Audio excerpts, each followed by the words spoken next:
Caros alunos, estamos aqui para mais uma aula. Alguns grupos de quadriláteros estão incluídos em outros.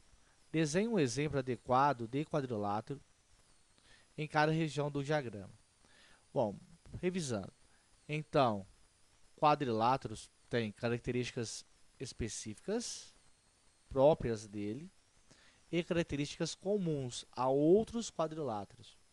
Então, eu vou desenhar um diagrama representando estas características comuns e essas características específicas. Lembrando, comuns é igual para todos.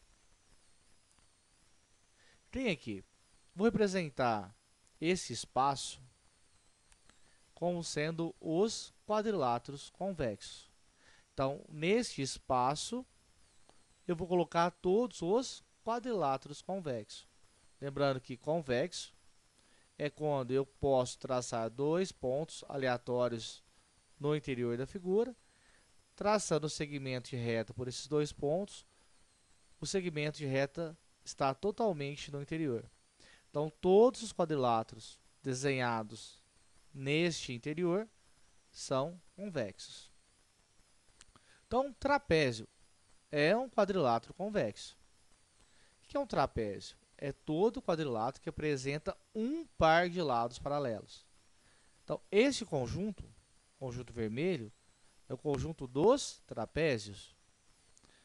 Ou seja, então, qualquer trapézio é um quadrilátero convexo.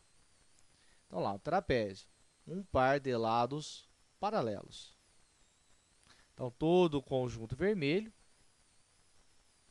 está escrito trapézios. Então, olha, o conjunto trapézio é um conjunto grande.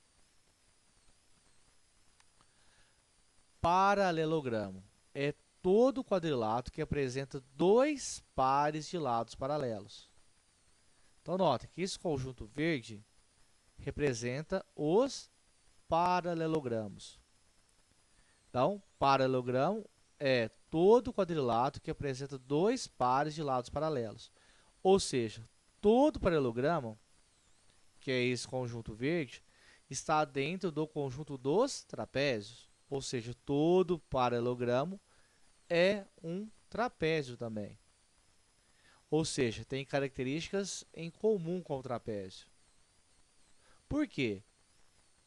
Tem um par de paralelas. O trapézio tem um par de paralelas. Nos paralelogramos tem dois pares de paralelas. O que é comum ao paralelogramo e ao trapézio? Tem um par de paralelas. Então, notem que o conjunto dos paralelogramos tem características em comum com o trapézio, então está dentro do conjunto dos trapézios, só que também tem características específicas do paralelogramo. Comum ao trapézio, um par de paralelas. É comum ao trapézio, por estar dentro do conjunto dos trapézios. O que é específica do paralelogramo? Porque ele não tem apenas um par de paralelas, tem dois pares de paralelos. Então, todo paralelogramo também é um trapézio. Losango é todo quadrilátero cujos lados têm todas a mesma medida, ou seja, lados iguais. Ou seja, aqui esse conjunto marronzinho aqui, laranja claro, é o que? Losangos. Então, esse conjunto é o conjunto dos losangos. Note que o conjunto dos losangos está dentro do conjunto dos paralelogramos. Por quê? Os lados são paralelos, tem dois pares de lados paralelos. Por isso que é comum aos paralelogramos. E tenho uma característica específica dos losangos. Todos os lados são iguais. Então, todo losango é um paralelogramo, que está dentro do conjunto dos paralelogramos. E também é um trapézio. Nota, então, que eu tenho características comuns e características específicas. Retângulo é todo quadrilátero cujos ângulos são todos retos. Então, esse conjunto azul está aqui. Eu vou representar os retângulos.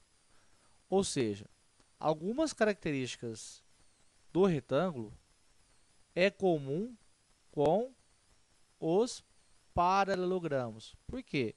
Eu tenho dois pares paralelas. Qual que é a diferença do retângulo com o paralelogramo? Porque no paralelogramo os ângulos não são iguais a 90 graus. Então, retângulos está dentro dos conjuntos, dentro do conjunto dos paralelogramos. Então, tem características em comum. Quadrado é todo quadrilátero cujos ângulos são todos retos e cujos lados têm a mesma medida. Então, ó, quadrados. Posso falar que os quadrados é esse ponto comum entre os retângulos e os losangos. Notem, comum, o quadrado é comum aos retângulos porque todos os ângulos são iguais a 90 graus, os lados opostos são iguais. E comuns aos losangos porque todos os lados também são iguais. Por que ele é diferente dos losangos? Porque os ângulos internos não são de 90 graus. Então, nota, através deste diagrama, que eu tenho características específicas de cada um, específicos de cada um deles, e características em comum. Então, veja bem, eu tenho primeiro os convexos. Dentro dos convexos eu tenho os trapézios, conjunto dos trapézios. Dentro do conjunto dos trapézios eu tenho todos os paralelogramos. Dentro do conjunto dos paralelogramos eu tenho o conjunto dos losangos, dos retângulos. E um ponto comum entre retângulos e losangos são o conjunto dos quadrados, são os quadrados. Muito obrigado e até a próxima aula.